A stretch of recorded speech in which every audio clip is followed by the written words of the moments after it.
안녕하세요. 목사님, 사모님, 성도님들 반갑습니다. 오늘은 마지막 6번째 세미나입니다. 한국에서 시원시원스럽게 공개적으로 상담을 많이 하시는 법륜 스님께서 상담하신 상담 내용 하나를 소개합니다. 남편에게 아주 한이 많이 맺힌 어느 할머니가 스님에게 이렇게 질문을 합니다. 내가 너무 이기적이고 악한 남편을 만나서 평생 고생을 많이 하였습니다. 남편은 임정하기 직전에도 어린 자식들 걱정을 하지 않고 자기 아버지를 염려하고 세상을 떠났습니다. 지금도 그 남편만 생각하면 속이 뒤집어지고 마음이 너무 괴롭습니다. 다음 생애에 절대 그 남편을 다시 만나고 싶지 않습니다. 자식도 잘 안 되고 마음은 이렇게 괴롭고 저를 평생 괴롭힌 그 남편을 저승에서 다시 만나고 싶지 않은데 어떻게 하면 좋을까요? 라고 스님에게 할머니가 질문을 했습니다. 스님이 이렇게 대답을 합니다. 남편 때문에 한이 많이 쌓였다는 말씀이시죠? 그 못된 남편을 저승에서 다시 만나고 싶지 않다고 하셨죠? 그럼 내가 가르쳐주는 기도문 따라서 하실랍니까? 라고 스님이 할머니에게 질문을 던집니다. 그리고 스님이 이렇게 이제 기도문을 가르쳐주기 시작합니다. 당신은 좋은 사람이었습니다. 내가 성질이 나빠서 당신이 고생하였습니다. 그래서 먼저 갔습니다. 용서해 주십시오. 다음 생에 만나면 제가 잘 모시겠습니다. 스님이 할머니에게 이렇게 기도문을 가르쳐 줍니다. 그런데 할머니가 본인이 원했던 기도문이 아니잖아요. 그러니까 할머니가 기도문을 따라서 하지 않으십니다.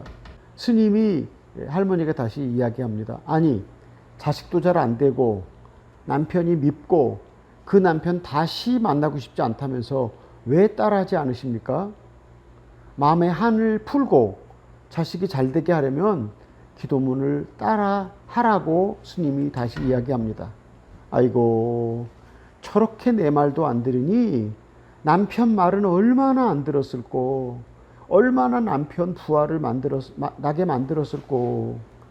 할머니, 자식 잘 되게 하고 싶어요? 진짜 그 못된 남편 다음 생에 다시 만나고 싶지 않아요? 그럼 따라서 해요. 할머니가 한참 동안 눈물을 쏟다가 결국 기도문을 따라서 합니다. 제가 그 스님이 한 맺힌 할머니하고 상담하는 것을 보면서 제가 그 스님의 지혜를 발견하였습니다. 스님이 할머니의 한을 푸는 방법, 자식이 잘 되게 하는 방법을 무엇이라고 가르칩니까? 우리는 내적 치료에서 내게 피해를 준 사람을 용서하는 것을 많이 이야기합니다. 더 중요한 것은 사실 나를 피해자로만 보지 않고 나도 가해자였다고 인정하고 내가 그를 미워한 것에 대하여 용서를 구할 때 사실은 내 마음의 상처가 온전히 치유되는 것을 불교에서도 그런 모습으로 가르치는 것을 제가 법륜 스님의 상담을 통해서 볼 수 있었습니다. 가끔 어떤 젊은 사람들은 결혼하기 전에는 너가 아니면 세상에 살 의미도 없고 가치도 없다고 이야기합니다. 그래서 너가 아니면 죽겠다고 이야기를 합니다. 부모가 그렇게 뜯어말리는 결혼을 강행해서 결혼을 합니다. 그런데 결혼하고 얼마 시간이 지나면 이번에는 너 아니면 못 살겠다고 했던 그 사람을 가리키면서 내가 너 때문에 죽겠다. 내 인생의 불행이 너로부터 시작된다라고 그렇게 말합니다. 왜 우리의 결혼 생활은 행복하지 못할까? 왜 우리의 결혼 생활은 행복하지 못할까? 첫 번째로 우리가 죄인이라서 그렇습니다. 우리가 죄인이라서 그렇습니다. 우리는 사랑해서 결혼한다고 말합니다. 네, 결혼의 목적이 정서적 욕구, 또 성적 욕구, 안정성의 욕구, 자손 번식, 소속감을 위해서 우리는 결혼합니다. 이 모든 것이 사실 다 나를 위한 것입니다.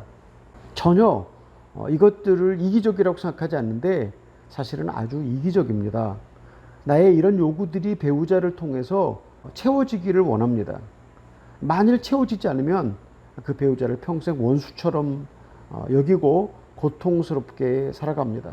그러면서 말하기를 대부분 성격 차이라고 그렇게 이야기하면서 갈라서기도 하고 또 뭐 이렇게 그렇게 사는 것으로 봅니다. 짐 콘웨이라고 하는 분이 중년의 위기라는 책을 저술했습니다. 근데 그분이 사랑을 정의하면서 이렇게 말합니다. 사랑이란 섹시한 감정이 아니라 피차 잠재력의 온전한 실현을 돕는 것이다. 참사랑은 상대의 유익을 위한 희생이다라고 사랑의 정의를 이야기했습니다.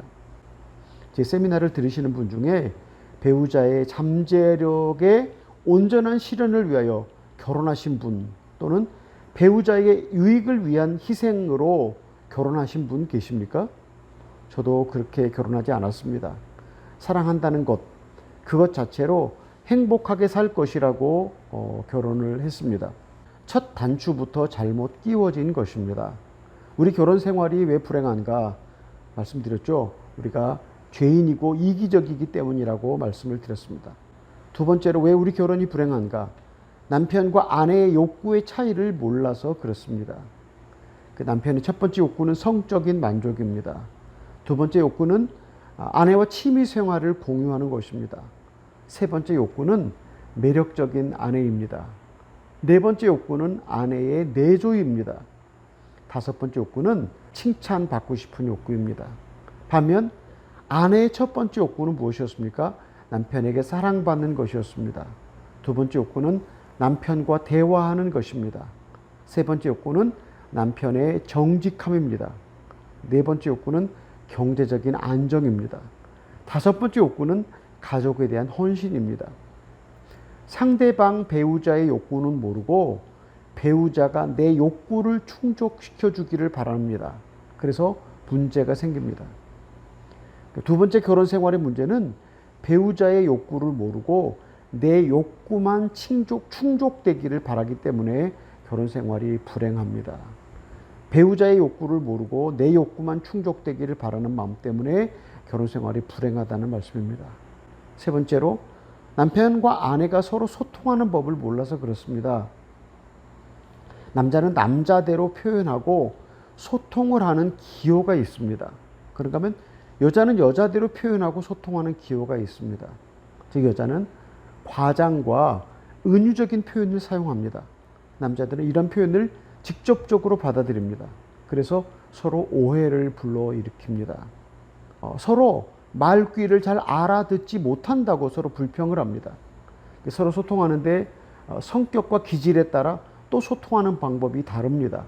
어떤 사람은 성격이 외향형이고 어떤 사람은 내향형이고 또 어떤 사람들은 말하기를 어떤 사람의 성격은 개방형이고 어떤 사람은 정리형이고 또 관리자형, 이상가형, 전략가형, 행동가형 여러 가지 이렇게 분리를 하거든요. 우리가 이런 서로 다른 차이를 인정한다는 것이 참 아주 중요합니다. 연애할 때는 어떻게 하든지 상대방의 관심을 얻기 위해서 우리가 노력을 하지 않습니까?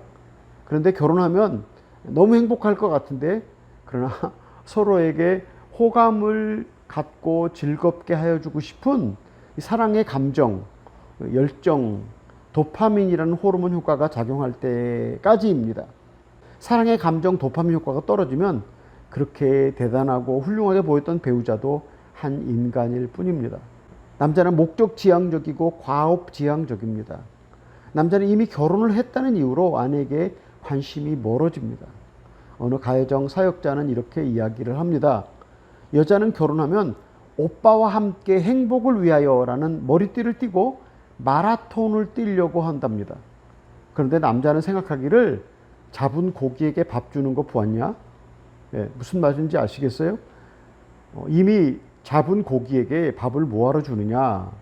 그러니까 남자는 이미 과업을 성취했는데 왜 여자에게 잘 보일 필요가 있느냐라고 생각한다는 것입니다. 이미 과업을 성취했다는 이유로 관심을 다른 곳으로 옮긴다는 그런 이야기입니다. 이제 누가 먼저 회복을 시도할 것인가? 결혼 생활을 유지하는데 가장 소중한 세 가지가 친밀감, 성적 만족, 동일한 가치관이라고 가형 사역자들이 말합니다.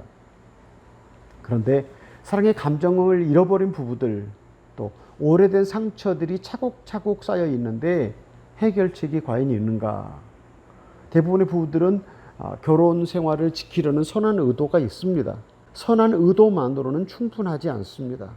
누군가가 먼저 일어나서 부부관계를 해결하기 위해서 시도를 해야 합니다.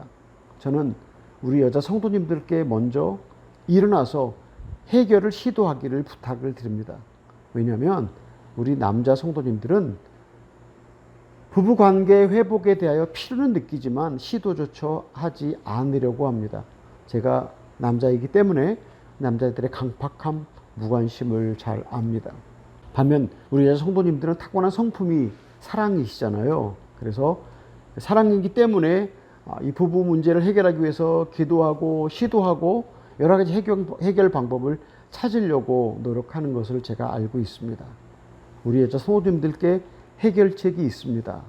열쇠가 있습니다. 우리 여자 성도님들께서 부부 관계를 회복시키기 위해서 먼저 일어나서 시도하시기를 부탁을 드립니다. 진실한 사랑의 중요성, 제가 아마 5회까지 들으시면서 제가 아주 많이 강조했던 부분이라서 잘 기억하리라 생각합니다. 아내의 첫 번째 요구는 애정 표현입니다. 내외가 하루 종일 함께 있어도 애정 표현이 없으면 아내는 친밀감을 느끼지 못한다고 말씀을 드렸습니다. 선풍적인 인기를 끌었고 지금도 진행되는 아버지 학교에 등록을 하고 공부를 하면 아버지들에게 이런 숙제를 내준다고 합니다. 집에 돌아가서 아내에게 사랑한다고 꼭 말해라. 어느 장로님이 이 부부 학교에 등록을 하고 이제 공부하다가 이 숙제를 받고 집으로 돌아갔답니다. 그래서 장로님이 사랑한다는 말을 꼭 하고 이제 돌아가서 숙제를 했다고 얘기해야 되는데 기회를 보다가 마침 부인이 부엌에서 일을 하는데 이때다 싶어서 뒤에서 껴안고 여보 사랑해 라고 그렇게 말씀을 하셨답니다. 깜짝 놀란 아내가 이게 뭐야? 그러니까 너무 당황한 장로님이 숙제야 숙제 그랬답니다. 그랬더니 그럼 그렇지 라고 부인이 대답을 하였답니다. 다음날 장로님이 직장에서 돌아와 남편을 맞이하는 아내를 꼭 껴안고 여보 사랑해 이번엔 진짜야 그랬답니다. 그랬더니 그 아내의 눈에 눈물이 맺혔다고 합니다. 그때 장로님의 마음에 일생 한 번도 해보지 못한 여보 사랑해라는 말을 아내가 기다리고 있었다는 것을 확인하였답니다. 그리고 늘 사랑해라고 말하며 행복하게 살았답니다.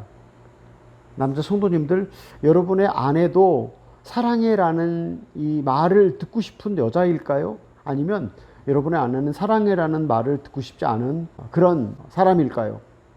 마가레트 대처라고 하는 영국 수상을 지난 철의 여인이라고 불려졌던 그 여자가 남편을 필요로 하는 여인이었을까요? 아니면 아닐까요? 3번 영국 총리에 당선되어서 영국을 호령하였던 그 여걸, 그 여자가 한낱 여인이었다는 것을 보여주는 영화가 있었습니다. 메릴 스트립이라고 하는 미국의 아주 유명한 영화 배우가 그 영국 총리의 역할로 그렇게 나왔었는데요. 마가렛 총녀가 치매에 걸려서 그렇게 남편에게 의지하고 살았음을 보여주는 영화가 마가렛 대처라는 그 이름의 영화였습니다. 혹시 우리 성도님들, 우리 집사람 허운석 선교사 설교를 들어보신 분이 있으십니까? 집사람 설교를 들어보신 분들은 아마 제 말을 잘 이해하실 텐데, 집사람은 너무 탁월해서 제가 같이 있으면 항상 질투를 느꼈습니다. 여자가 하는 일, 살림하는 일, 또 아이들을 키우는 일, 또 그런가 하면 선교 사역, 또 어디 가서 설교를 하거나 그럴 때 저보다 훨씬 더 잘해서 제가 항상 주눅이 들었었거든요.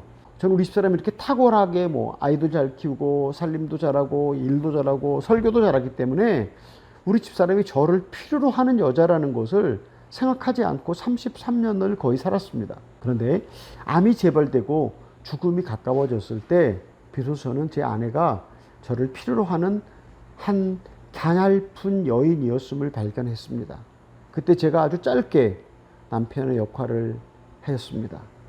그럼 제가 아주 가부장적인 남편이었냐 하면 그렇지는 않았습니다.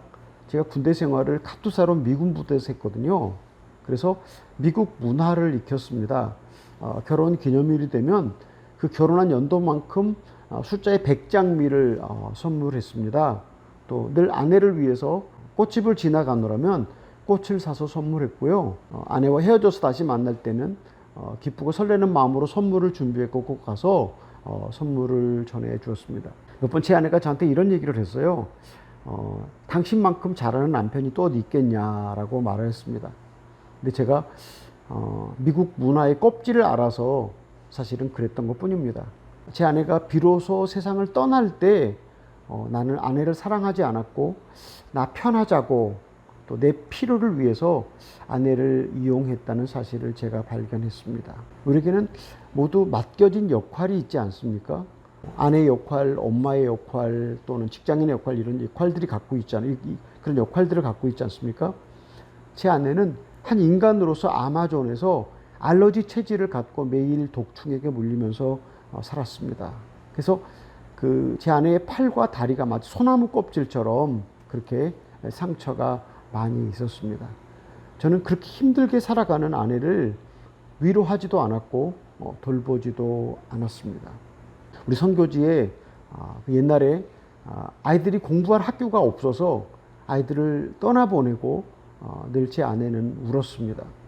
아이들을 보러 갈 때면 아이들이 부모 없이 혼자 살았을 걸 생각하고 울었고 또 아이들을 보고 다시 돌아올 때는 내가 혼자 어떻게 살았을까 생각하면서 울었다고 그렇게 이야기를 하였습니다. 엄마로서 자식을 떼어놓고 살아가는 고통을 저는 이해하거나 그 고통을 집사람과 함께 나누지 않았습니다. 아내로서 저 같은 완벽주의자와 또 고지식한 사람과 사느라고 얼마나 힘이 들었겠습니까?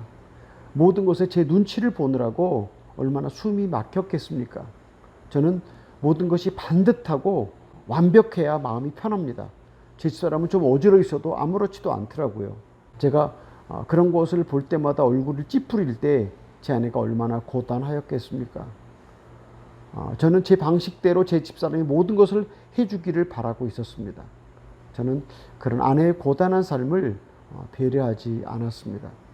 선교사로서 같이 사역하면서 핍박과 모욕, 독살 시도를 받았습니다. 그때 여자인 허선교사의 마음은 저보다 더 아팠을 텐데 저는 저 마음 아픈 것만 생각하고 제 집사람의 고통은 헤아리지 않았습니다. 이런 저를 제가 생각해 보면 저는 아내를 돕는 배필로 살지 않았다는 것입니다. 한 인간으로서, 엄마로서, 아내로서, 선교사로서 제 집사람이 겪는 아픔에 대하여 위로와 돌봄이 없었다는 이야기입니다. 제 사랑은 미국 문화의 껍질을 아는 공허한 그런 껍질 같은 사랑일 뿐이었습니다. 이것을 제가 아내가 떠난 후에 더 깊이 깨달았습니다. 나는 나밖에 몰랐구나. 내 앞가림하기에만 급급하게 살았구나. 내 완악함과 무관심 때문에 아내는 외롭고 힘들고 고통스럽게 살다가 만 60세를 살고 세상을 떠났다는 생각이 들었습니다. 제가 이런 생각을 해보았습니다. 만일 제 아내가 저를 만나지 않고 원만한 인격을 갖춘 사람을 만나서 결혼하였으면 어땠을까? 근생이 훨씬 더 아름답게 꽃피고 열매를 맺고 행복한 삶을 살았을 것이라는 생각을 합니다. 지금은 아무리 가슴을 치고 후회를 해도 돌이킬 수 없습니다. 제 아내가 암투병을 하기 전에 저를 위한 조언을 많이 했었습니다. 저는 제 집사람이 저한테 들려주는 조언을 들을 때마다 항상 짜증을 냈고 저를 괴롭히는 것으로 오해하였습니다. 저를 통제하고 가르친다고 생각하면서 돌담이 되어서 제 아내에게 분노를 표출하였습니다. 제가 제 집사람이 떠나고 난 다음에 비로소 알았습니다. 그것이 저를 향한 얼마나 큰 사랑이었고 사랑의 절규였고 저를 위한 진심이었다는 사실을 제 집사람이 떠나고 난 다음에 알았습니다. 옛날에는 잔소리로 생각했던 것을 제 집사람이 떠나고 나니까 진심으로 보여지더라고요. 성도님 여러분, 한 침대에서 같은 공간에서 함께 사는 것으로 부부의 역할을 하는 것이 아닙니다. 성경에서 결혼은 서로 돕는 배필이 되는 것이라고 합니다. 그럼 남편의 역할이 무엇이겠습니까? 주님처럼 당신 자신을 주는 것입니다. 한 인간으로, 아내로, 엄마로, 밖에 나가서 일하시면 직장인으로 살아가는 고통과 아픔을 나눠주고 위로하는 것입니다. 어떻습니까? 우리 남자 성도님들 매일 직장에서 열심히 돈 벌어서 가족을 부양하는 것 남자가 할 일입니다. 저처럼 늘 선물과 꽃을 선물하는 것도 좋습니다. 더 중요한 것이 있습니다. 한 인간으로, 아내로, 엄마로, 직장인으로 살아가는 고통과 아픔을 나눠주고 위로하는 것입니다. 다시 말씀드립니다. 한 인간으로, 아내로, 엄마로, 직장인으로 살아가는 고통과 아픔을 나눠주고 위로하는 것입니다. 여자 성도님들도 마찬가지라고 생각합니다. 남편이 한 인간으로서 가장이라는 책임을 지고 그가 세상에 나가서 가족을 위하여 일합니다. 자존심이 뭉개지고 비난을 받아도 가족들의 얼굴을 떠올리며 일을 합니다. 직장 생활도 잘하고 싶습니다. 남편으로서의 역할도 잘하고 싶습니다. 아버지의 역할도 잘하고 싶습니다. 그런데 세상이 그렇게 녹록하지 않습니다. 이제 성도님들, 남편의 고통과 아픔을 나눠주고 위로하여 주시기를 부탁을 드립니다. 또 다시 말씀드립니다. 여자 성도님들, 남편의 고통과 아픔을 위로하여 주시고 나눠주시기를 부탁을 드립니다. 남자는 3명만 모여도 스스로 서열을 정하고 그 서열에 따르는 것이 남자들의 세계입니다. 그래서 아내의 칭찬과 인정, 존경을 온 마음으로 보여주십시오. 우리 여자 성도님들께 간곡하게 외원합니다. 제가 남자라서 눈물이 나려고 합니다. 우리 모두 서로 주고받았던 상처의 감옥에서, 가부장적인 감옥에서, 이기심의 감옥에서 나와야 합니다. 남자 성도님들, 오늘부터 여러분의 의지를 발동하여 남편은 아내를 사랑하십시오. 여자 성도님들 역시 의지를 발동하여 남편을 존경하십시오. 내일은 우리를 기다려주지 않습니다. 저는 한 번도 제 나이 58세에 제가 호라비가 되리라고는 꿈에도 생각해 보지 않았습니다. 저처럼 호라비가 되어서 또는 과부가 되어서 땅을 치고 슬퍼해도 여행을 떠나버린 배우자는 다시 돌아오지 않습니다. 저처럼 호라비가 되어서 또는 과부가 되어서 땅을 치고 슬퍼해도 여행을 떠나버린 배우자는 다시 돌아오지 않습니다. 대체 불가능한 배우자에 대한 그리움이 하늘 끝에 닿아도, 회한의 눈물이 강을 이루어도 천국에 가기 전에는 다시 볼 수조차 없습니다. 누가 내 구원을 확인하여 줄까? 누가 내 구원을 확인하여 줄까? 주님은 우리가 교회 생활을 잘 한다고 천국에 들여보내지 않습니다. 주님께서 우리에게 주신 대표적인 2계명 중에 한 계명이 내 이웃을 내 몸처럼 사랑하라고 하는 말씀입니다. 그러면 마태복음 25장 45절에서는 주님께서 지옥으로 보내는 자들에 대하여 말씀하십니다. 작은 자에게 배고팠을 때, 옥에 갇혔을 때, 병들었을 때 찾아보지 않아서 지옥으로 보낸다고 하였습니다. 종교개혁자 마틴 루터는 이렇게 말하였습니다. 남편에게 가장 가까운 이웃은 아내이다. 가장 가까운 이웃인 아내부터 사랑해야 합니다. 마태복음 25장 45절에서 그럼 작은 자는 누구일까요? 마태복음 25장 45절 말씀에서 작은 자는 누구일까요? 그 작은 자가 가장 가까이에 있는 아내이고 남편입니다. 가장 가까이 있는 아내가 또는 남편이 굶주리고 병들고 갇히고 추위에 떨고 있다. 이거를 우리가 다른 말로 표현하면요. 아내가 남편이 심리적으로 굶주리고 심리적으로 병들고 심리적으로 상처의 감옥에 갇혀 있고 심리적으로 사랑 없는 추위에 떨고 있는데 돌보지 않았습니다. 그럼 그가 갈 곳이 어디겠습니까? 지옥일까요? 아니면 천국일까요? 하나 짚고 넘어가겠습니다. 주님은 우리가 교회 생활을 잘한다고 천국에 들여보내지 않으신다고 말씀을 드렸습니다. 종교인으로 살지 않고 성도로 살아야 한다고 하는 말씀입니다. 절대로 교회 생활 하지 말라는 이야기가 아닙니다. 교회 생활을 잘해야 합니다. 그러나 그래서 제가 오해하지 마시라고 말씀을 드리는 것입니다. 제가 설교 전에 세미나 시간에 말씀을 드렸습니다. 하나님 우리를 부르신 목적은 행복이 아니라 거룩이다. 하나님 우리를 결혼하게 하시는 목적도 거룩입니다.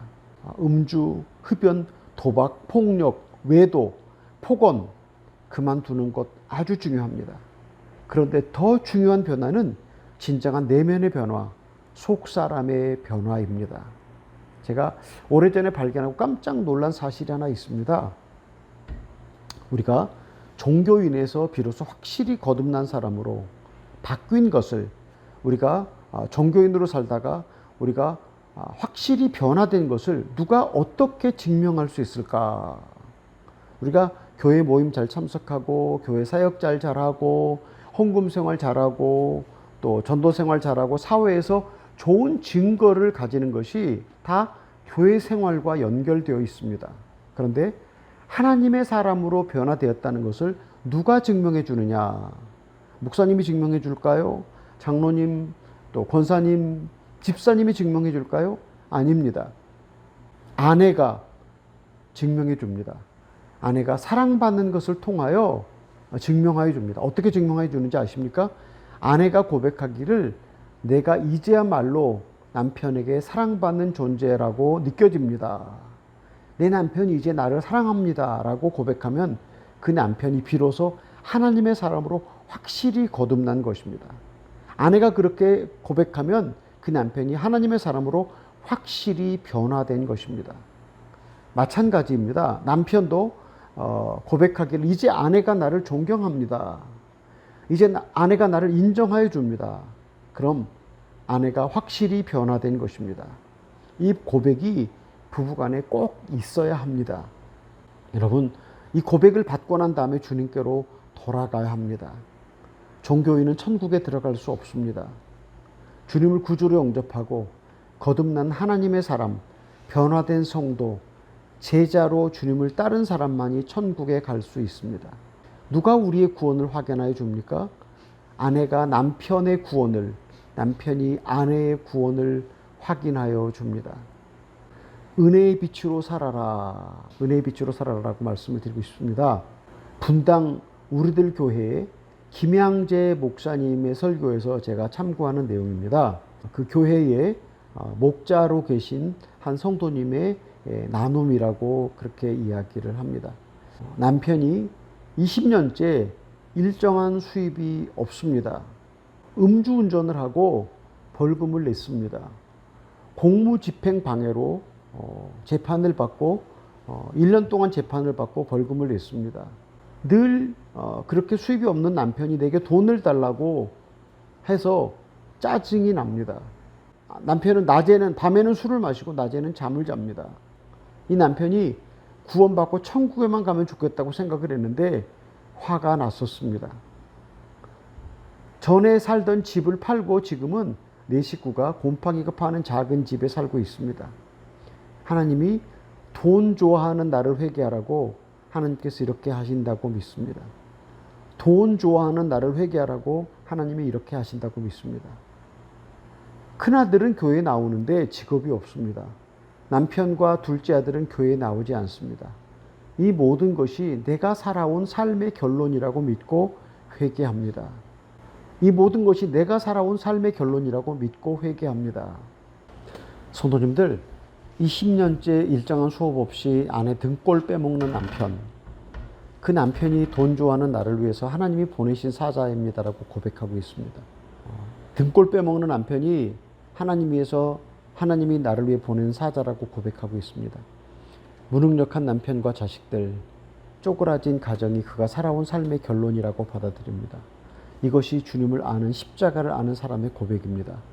이 모든 고난을 하나님의 자비로 받아들입니다. 내 인생을 불행하게 하려고 저 인간이 내 앞에 나타났다. 그리고 평생 나를 이렇게 괴롭힌다. 평생 왼수다. 대부분 우리는 그렇게 생각하면서 이를 갈고 살아갑니다. 그런데 비로소 주님께서 우리의 영혼의 눈을 열어주시면 사실은 그 원수가 나를 위해 하나님이 보내신 천사고 은인이다라고 바뀌게 되는 것입니다. 그럼 원망과 불평을 그치게 됩니다. 오히려 그가 나를 괴롭히고 시험을 제공할 때 하나님께 감사하고 그에게도 감사할 수 있습니다. 가치관이 바뀐 것입니다. 어떻습니까? 하나님이 여러분의 삶을 변화시키려고 사용하시는 은인들이 주변에 여러 명 있습니까? 제가 이런 복음을 전하고 또 전해도 절대로 이것을 받아들이지 않고 그냥 자기를 괴롭히는 사람들을 원수라고 생각하면서 하나님 그 남편, 그 아내, 그 자식 변화시켜달라고 울고불고 기도하는 교인들이 아주 많이 있습니다. 하나님께서 보내신 천사, 보내신 은인이 그분 변화되라고 일하고 있는데 자기는 변화될 생각 안 하고 자식, 남편, 아내를 위해서 변화시켜달라고 기도할 때 하나님이 이런 기도를 절대 응답하지 않으십니다. 왜 응답하지 않으시는지 아십니까? 너가 변화되라. 너가 변화되면 그는 자동적으로 변화될 것이다. 너가 먼저 변화된다고 주님께서 우리에게 가르쳐 주시고 말씀을 하십니다.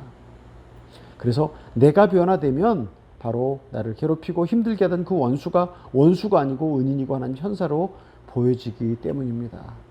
나 같은 죄인을 천국에 데려가려고 안성맞춤으로 내 죄악을 몽탕 까발리시고 내 전모를 보여주시는 것을 감사합니다. 이런 고백이 우리 성도님들의 마음속에 있어지기를 바랍니다. 나 같은 죄인 때문에 남편이 너무 고생합니다. 나 같은 죄인 때문에 제 아내가 너무 고생합니다. 이것을 깨달으면 주님의 빛이 비출 것입니다. 이 복을 꼭 받으시기 바랍니다. 하나님께서 한 사람 한 사람을 천국에 데려가시려고 이렇게 세상 모든 것을 통해서 역사하고 계십니다. 이 코로나 바이러스도 우리를 천국에 데려가시기 위해서 하나님이 사용하시는 한 전염병이라고 저는 생각을 합니다. 이 세미나를 들으시는 분들 중에 또 사별을 하셨거나 불가피하게 이혼을 하신 분들도 계실 것이라고 생각을 합니다. 제가 세미나를 시작하면서 그 법륜 스님께서 상담했던 상담 내용을 말씀드렸죠. 평생 아내를 괴롭히고 일찍 세상을 떠난 남편, 다시 만나고 싶지 않은 남편, 어떻게 하면 좋을까? 이게 스님이 가르쳐준 방법, 당신은 좋은 사람이었습니다. 내가 성질이 나빠서 당신이 고생하셨습니다. 당신이 먼저 갔습니다. 용서해 주십시오. 다음 생에 만나면 제가 잘 모시겠습니다. 상처를 주고 피해를 준 대상을 향해 내가 용서를 구할 때 반응의 죄를 회개하는 것입니다. 그럼 내 마음의 상처가 치료됩니다. 그럼 내 마음이 평안해지고 그 결과 우리 주변에 있는 모든 사람들이 다 평안해지고 자녀들도 잘 되게 될 것입니다. 사실입니다. 내게 상처와 피해를 준 남편과 아내, 자녀들, 이웃들이 가해자다. 그리고 나는 피해자일 뿐이다. 라고 악령은 우리에게 계속해서 너는 피해자다. 너는 피해자다라고 우리를 향해서 그런 생각을 주입시킵니다. 너는 피해자다. 너는 피해자다가. 이것이 악령이 우리를 향해 쏘아대는 독화살입니다. 우리를 파괴하는 전략입니다. 피해자는 책임이 전혀 없다고 생각하고 피해자는 회개하지 않습니다. 피해자는 원망할 뿐입니다. 내가 피해자이지만 그러나 또한 가해자라고 인정하면 내가 책임을 인정하고 해결 방법을 찾게 됩니다. 그동안 일어났던 모든 사건들을 주님의 은혜의 빛으로 해석할 수 있습니다. 그동안 일어났던 모든 사건들이 나를 사랑하신 하나님께서, 독생자를 주신 하나님께서 허락하신 일이라고 인정할 수 있습니다. 이 사건들로 인해서 내가 주 예수 그리스도로 인하여 치유되고 회복되고 주님을 더 많이 소유할 수 있음을 믿게 됩니다. 이 사건들은 내가 감당할 수 있기 때문에 주님이 허락하셨다는 사실을 받아들일 수가 있습니다.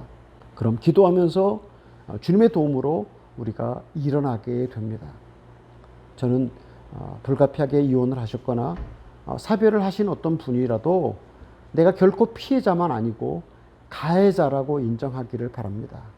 내가 부족해서 또는 악해서 배우자에게 그렇게 고통을 준 것에 대해서 진심으로 회개할 수 있기를 바랍니다. 그리고 기회가 된다면 주님 앞에서 간곡히 회개하고 상대방 배우자에게 용서를 구하시기 바랍니다. 결코 다시 재결합을 이루기 위해서가 아닙니다. 주님의 뜻을 이루기 위해서입니다.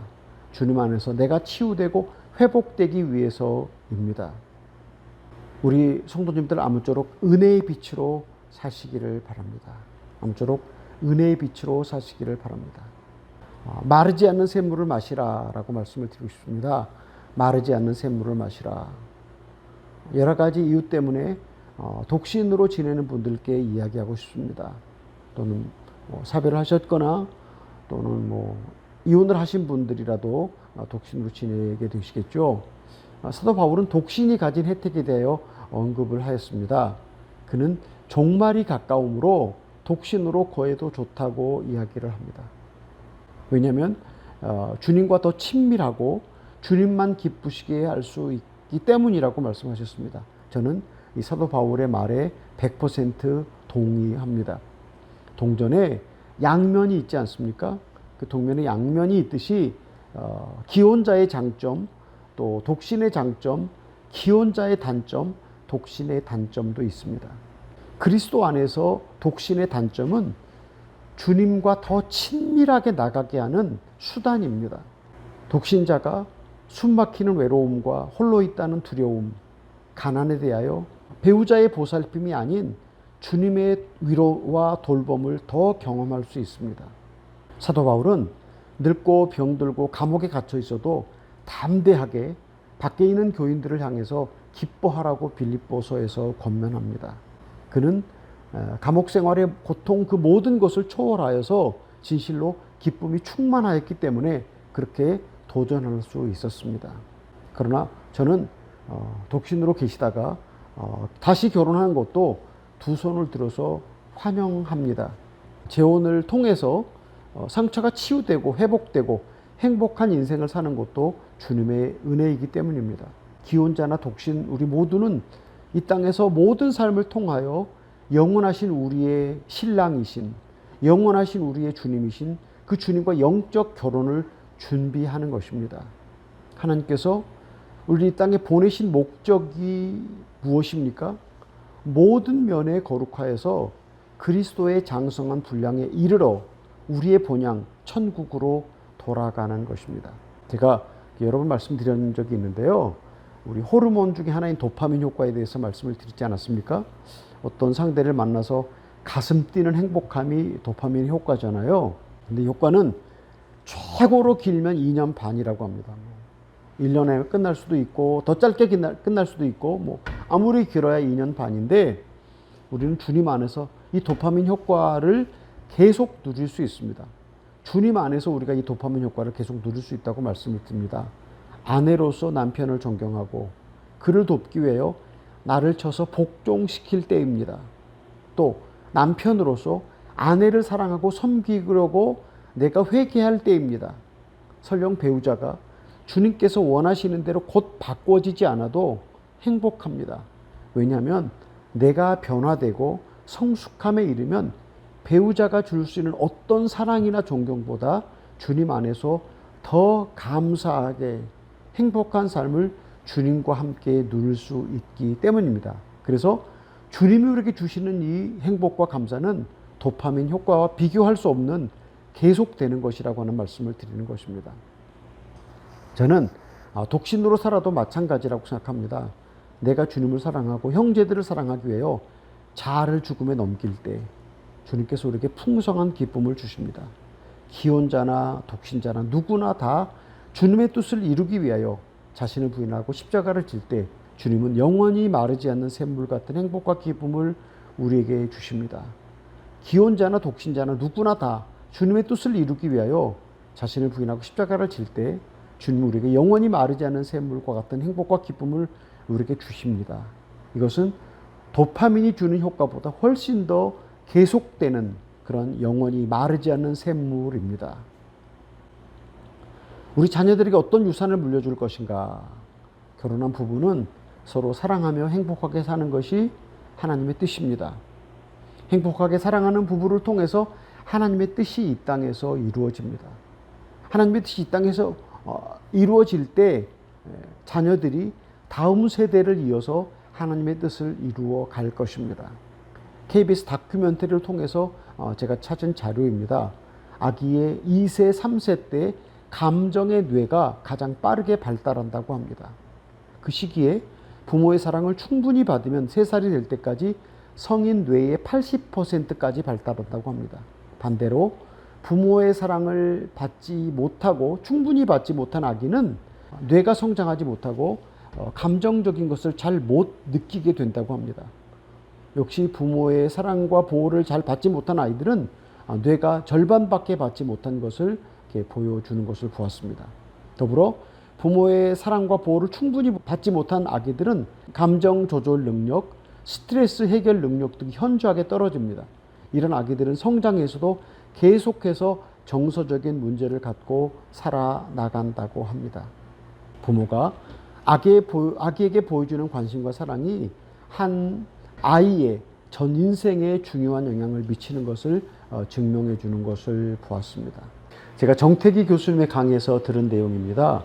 우리에게는 무의식이라는 것이 있습니다. 그런데 이 무의식이 형성될 때가 언제냐 하면 태어나서 5살 때까지 우리 안에 무의식이 형성된다고 합니다.